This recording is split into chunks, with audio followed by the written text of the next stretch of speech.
Hey guys, welcome back to the channel. In this tutorial, I'll be showing you how to import data into Google Sheets. So let's get started. Here I have opened my Google Sheets, then I have created a spreadsheet as well, and we're going to import data to the spreadsheet. So the first thing we have to do is click on this file option right here, and since we want to import data, we just need to click on import option.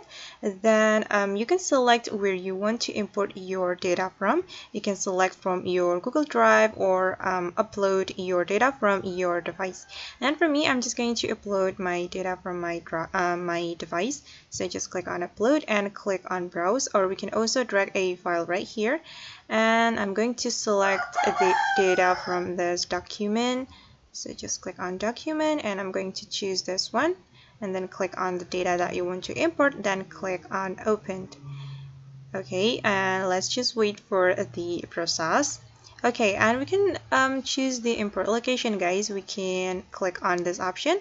Then you can choose create new spreadsheet, insert new sheets, or replace spreadsheet. And for me, I'm just gonna choose replace spreadsheet. Then after that, we can click on import data. Okay, and let's just wait. Okay guys, and now the data has been imported to our spreadsheet, and this is the data. Alright, and that's how we can import data into Google Sheets. I hope this tutorial will be helpful for you. Thank you so much for watching and see you on the next video.